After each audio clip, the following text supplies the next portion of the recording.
Bien, estamos de regreso en edición nocturna, como les había informado en el primer segmento, en que tuve el placer de presentar a nuestros distinguidos invitados de esta noche. Vamos a tratar un tema que puede convertirse en un plazo que muchos temen, que está demasiado cercano en la próxima gran crisis internacional, que es el problema del agua, la escasez de agua en el mundo.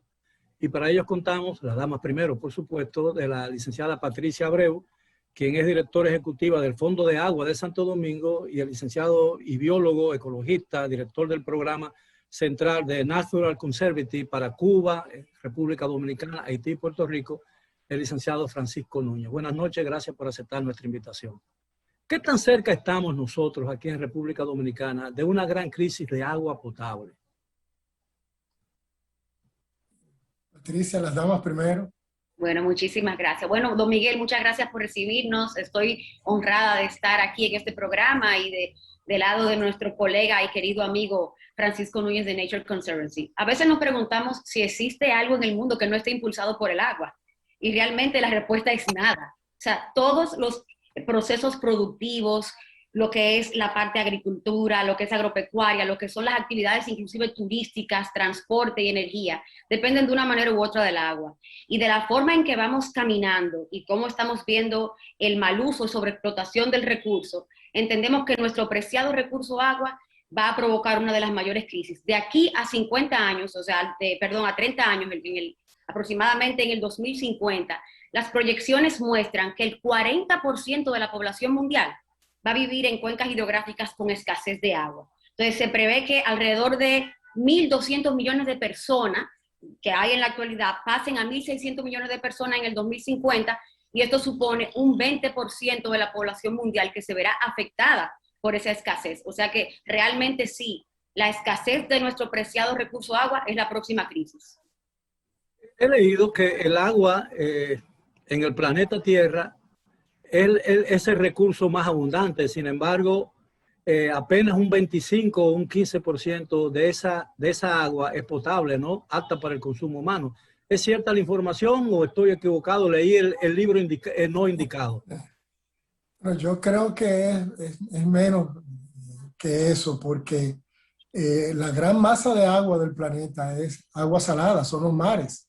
Cuando nos vamos al agua dulce, que es el agua que podemos utilizar, es mucho menor. Estamos hablando de una fracción mínima, y se ve agravado todavía más porque no todo el agua dulce que produce el planeta es posible de utilizarla, porque está otro componente sumamente agravante y dañino, que es la contaminación.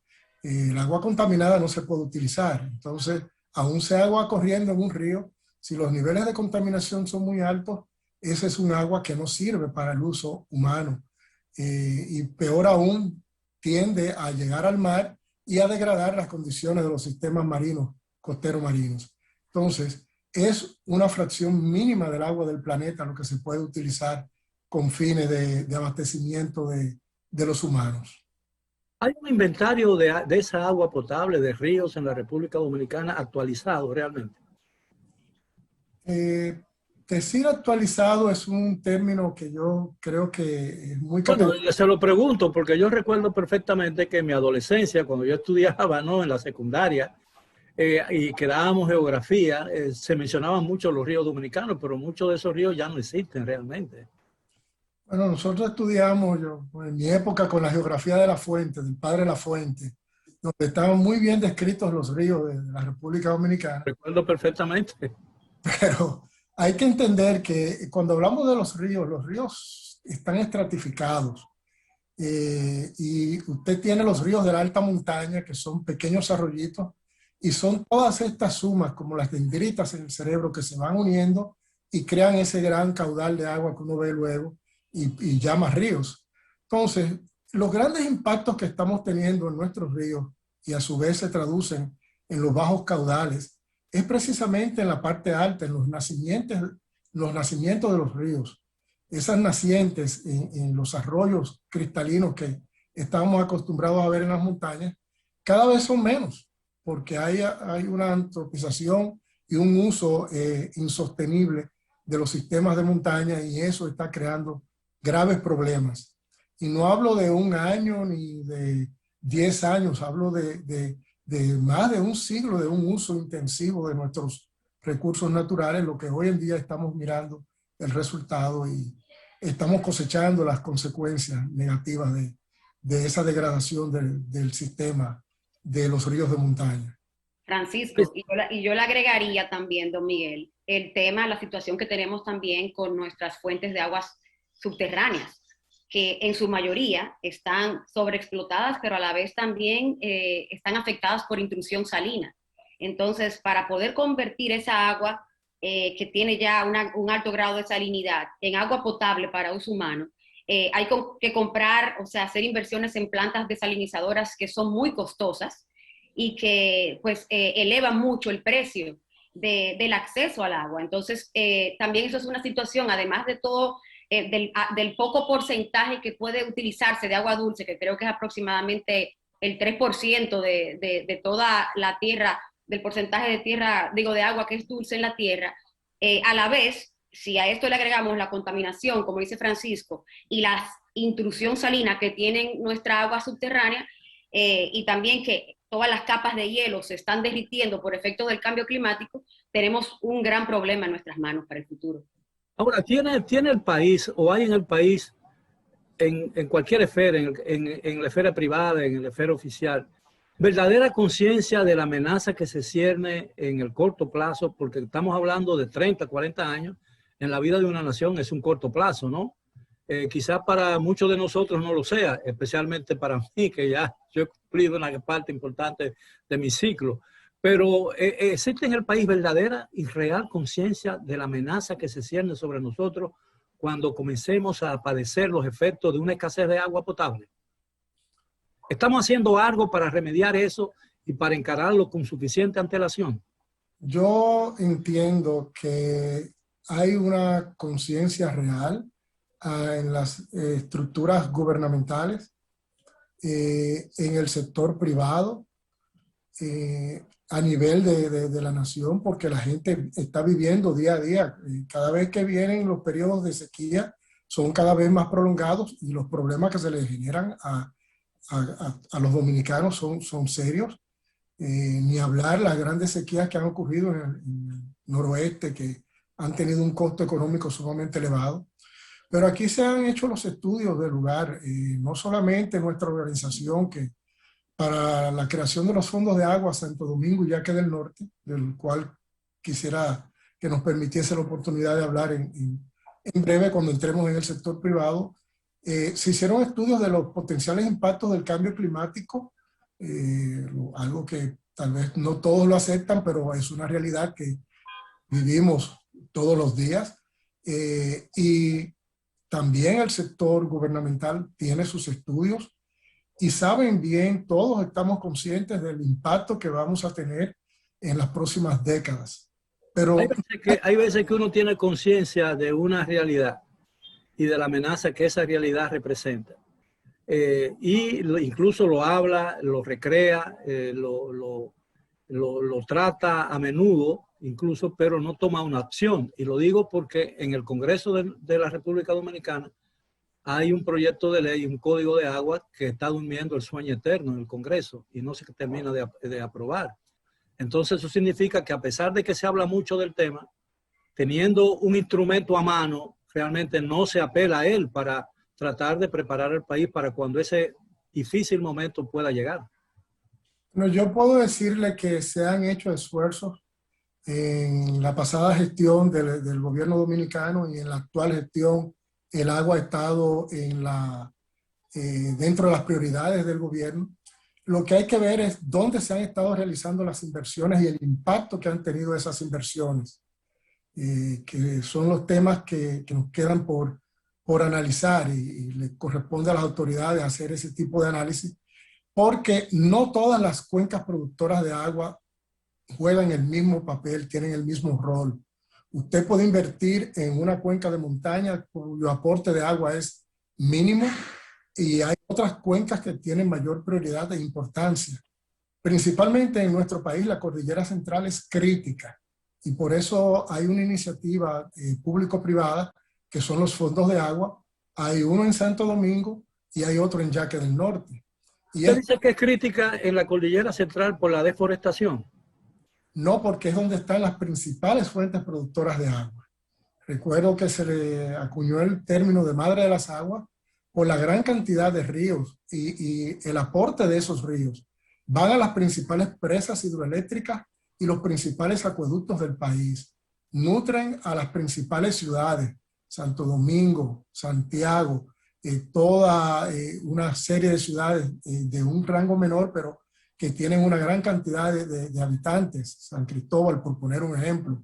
Entonces, la cordillera central es prioritaria, es crítica, y es un lugar donde todavía se conservan áreas productoras de agua en buenas condiciones, pero hay que poner en una balanza hasta dónde lo que tenemos puede ayudarnos frente al uso intensivo que le estamos dando y a las implicaciones de los cambios producidos, ¿no verdad? Valga la redundancia, por los efectos del cambio climático, hasta dónde podrá ser la madre de las aguas, esa fuente que nos va a bendecir siempre con el agua que requerimos todos los días.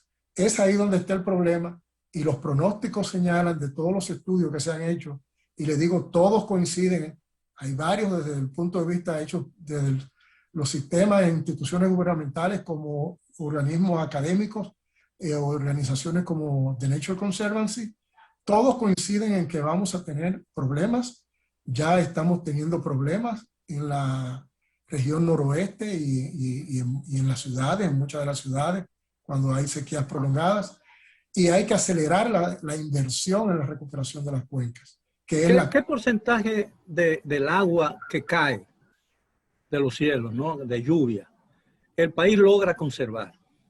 Porque evidentemente en un país, una isla tan pequeña, relativamente tan pequeña, tengo entendido que gran parte de esa agua se va al mar, ¿no? Y no tenemos la capacidad de retenerla o usarla adecuadamente. Bueno, establecer un número no es... Y claro, yo no pretendo un número exacto, pero un porcentaje. Exacto, sí le puedo decir que República Dominicana tiene un buen sistema de presas de abastecimiento, se están construyendo otras, pero tenemos que tener claro, y eso sí es algo que yo creo que no está bien claro en la mente de los tomadores de decisiones en nuestro país, que una cosa es tener la capacidad de almacenamiento y otra cosa es lo que usted señalaba del agua lluvia que vemos caer, qué capacidad se retiene. Si no hay bosques, no hay posibilidad de retener esa agua. Si no hay bosques, ese es un agua que va directo a correr hacia el río y del río al mar, porque la permeabilidad del suelo reduce la velocidad del agua que va a los principales cauces y de ahí al mar en una proporción que son fracciones de mililitros de agua que van pasando poco a poco, segundo a segundo. Entonces, podemos construir todas las presas del mundo y lo que se va a hacer y lograr es una gran inversión económica, una carga para el país económica y un beneficio muy limitado, comenzando por los periodos de vida útil de las presas. Si usted no tiene una cobertura vegetal adecuada, esa presa se va a llenar de sedimentos, se reduce la viabilidad de la presa y toda esa inversión se fue al suelo. Y eso es lo que está ocurriendo ahora, en este momento. Con muchas de nuestras presas ese es el caso, y hay algunas que es muy doloroso decirlo. El caso de Pinalito está prácticamente totalmente colmatada, está prácticamente totalmente llena de sedimentos. Eso es un fenómeno no solo de República Dominicana, ha construido en muchos países donde se ha enfocado la inversión en la infraestructura gris, en hacer las presas, las carreteras, y no la infraestructura verde que es la que provee el agua. Es como tener, déjame ponerle una analogía, es como usted tener un negocio que usted vende un bien X, pero resulta que ese bien proviene de una zona Z. Si usted desaparece su fuente de abastecimiento, el negocio quiebra. Va a vender lo que usted produce a partir de esa fuente de abastecimiento. Ahora, las presas, cuando se construyen las presas también, normalmente se lo utiliza como una fuente de alimentación, ¿no? Un criadero de peces, por ejemplo, para la alimentación de las personas. La sedimentación de las presas afecta la vida animal en esas presas. Es decir, una presa muy sedimentada, por ejemplo, un pescado extraído de esa puede ser dañino para la salud. Bueno, Quiero presentarlo de esa manera para el público que nos está viendo, ¿no? Sí, claro. Yo no diría que dañino, pero el problema es el siguiente. Mientras más sedimento entra a la presa, imagínense un vaso de agua, mientras más arena, Menos agua, menos agua tiene. Claro. Entonces, menos volumen tiene para los organismos vivientes. Otro caso es que esos organismos vivientes van a alimentarse de una serie de elementos, de plantas microscópicas que hay y filtran parte del agua que está en el medio para tomar el oxígeno. Y si esa agua está sumamente cargada de sedimentos, usted ve que muchas personas que comen tilapia, que se venden en las presas acá, a veces, si hay mucho sedimento en suspensión en el agua, le cambia el sabor al pescado. De ahí este pescado está raro. que sabe a tierra. Exactamente. Ahora, ese es el enfoque de la tilapia siempre, cuando uno dice que sabe a tierra, las que son de presa, normalmente. Ahora, Don Miguel, usted decía algo interesante y yo quería como volver a ese tema. Usted hablaba sobre la conciencia ciudadana. Y yo creo que realmente coincido con Francisco en el sentido de que en los últimos años, específicamente 10, 15 años, la sociedad dominicana se ha empoderado de los temas medioambientales y de hecho han podido crear mecanismos innovadores que puedan garantizar recursos de inversión que vayan orientados a tanto a la restauración como a la conservación de nuestros ecosistemas, que son los que de las cuencas hidrográficas que abastecen nuestras grandes ciudades, como hablaba Francisco del Fondo de Agua de Yaque del Norte y de Santo Domingo. Y yo pienso que también el sector privado, a través de esos capitales voluntarios, de donaciones de capitales voluntarios, ha asumido un compromiso y una voluntad de ayudar no solamente a la consecución de nuestros objetivos de desarrollo sostenible, sino también de la preservación y de garantizar que haya producción de agua en cantidad y en calidad. Yo creo que iniciativas como estas de los fondos de agua de Santo Domingo y de Yaque y de la Alianza Latinoamericana de Fondos de Agua, del cual TNC también y Francisco forman parte como grandes aliados y socios, al invertir esos fondos y esos capitales a través de fiducias, en los mercados de fiducia, permiten que retornos financieros de esas inversiones pues puedan ser invertidos directamente en el terreno, en estas, dependiendo del estrés hídrico y de los estudios que Francisco apuntaba sobre dónde está la escasez de agua, poder invertirlos en la restauración a gran escala de esas cuencas y de esos ecosistemas de esas cuencas que nos permiten o nos van a permitir, si seguimos trabajando de esa manera, pues garantizar la producción de agua para que abastece estas grandes ciudades, para que pueda abastecer esas presas también de las que estábamos hablando. O sea que yo siento que realmente hemos tratado, la ciudadanía ha tenido mucha conciencia y no solamente el sector privado,